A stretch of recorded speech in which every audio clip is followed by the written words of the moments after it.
Hello, I'm Adam Beanstock. I changed my name.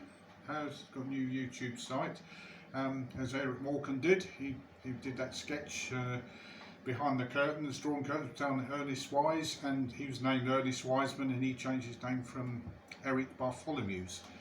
But there we go. It sometimes does you good to change your name. But now I'm to talk about different genres of music, which I have attempted in my lifetime.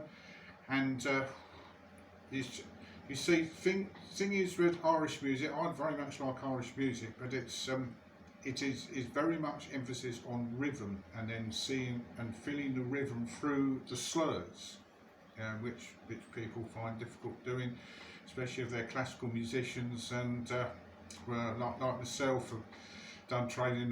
You've seen some of my videos attempted to do classical pieces. You feel you're sort of mid-channel. You don't know if you're going to go that way or this way.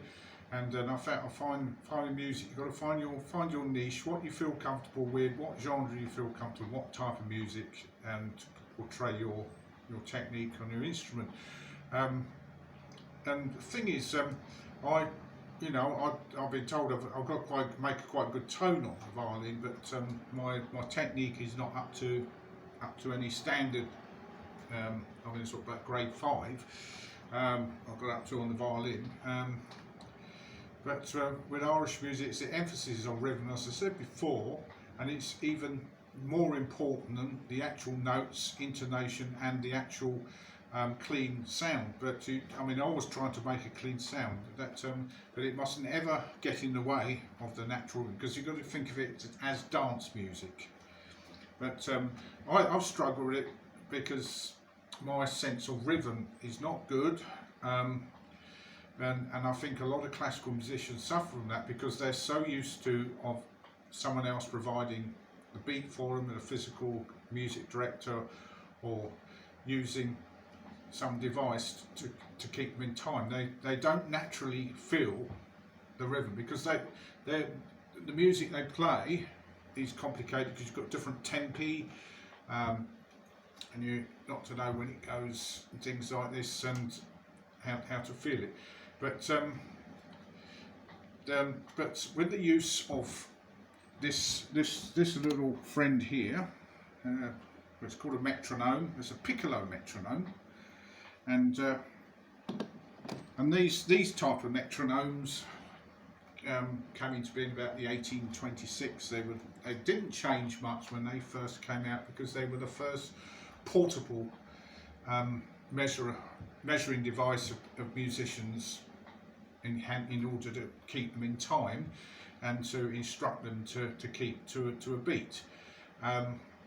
Because if I'm playing upstairs, it's best if I use a metronome rather than tap my foot, because otherwise my foot makes a noise through the ceiling, disturbs people downstairs.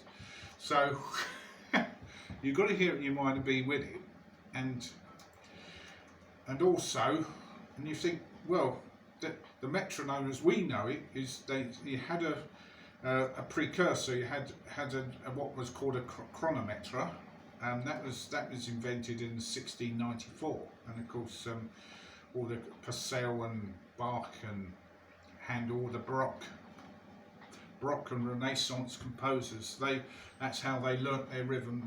But the only problem with that device was only for practice and lessons, because it wasn't as portable as the metronome came, the modern metronome, as we call it, in 1826. And it's the same with bows as well.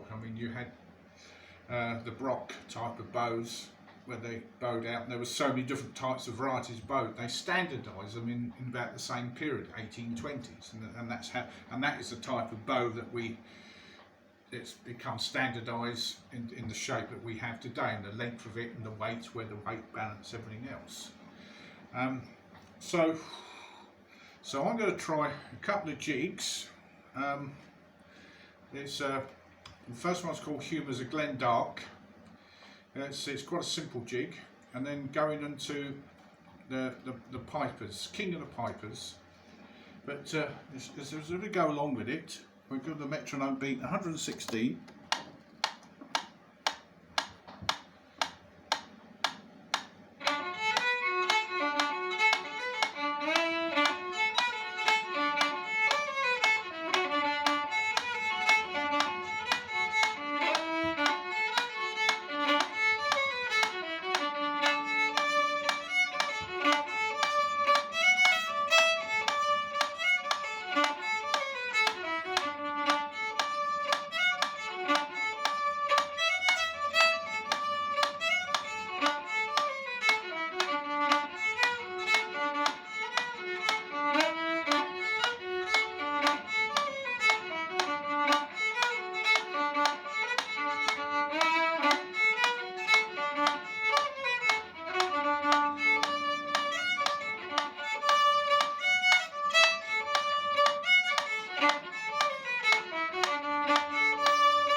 You see, I expect, so I'll put a picture of my arm there.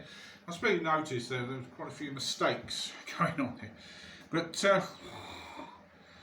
the thing is, with mistakes, you just got to keep going. There's no way around it. Because you've got to consider this as dance music. And I think the only time a Cayley band has to play precise notes, but if you're playing solo, you've just got to keep going. If the notes become random, you've got to try and fit it into the beat. You know, you missed to interpret the sequence. So we try it now without the metronome, because I think I was focusing on the beat, and the whole start of it is not as you would if you were doing a dance session with Irish. You would start it slowly, then it would go into its speed. It would find its own speed, especially if you're playing with a Cayley band. And with a Cayley band, you've got the support of other musicians as well. So if one of you is not quite sure of a passage, or then you just quieten down or stop playing. And so we try it without the metronome.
go. This is rather a long video, but that's without metronome. I thought I'd probably play that a little bit better because I was concentrating on the notes. But there's one lack of concentration to get that sequence, especially at the King of the Pipers, because it's rather an unusual jig where it repeats a figure. Anyway, so this is Alan Beanstock, and hopefully, you know, with my clumsy way, I might have got some sort of message that helps people that are in lockdown and can't play with other musicians, and how to approach trying to improve your sense of timing, and you know, going from whatever genre you like to play. It's things of music. Some people find it natural rhythm, they have no problem with it, and others find it difficult. Okay, so we'll leave you with that, and we'll see how that goes.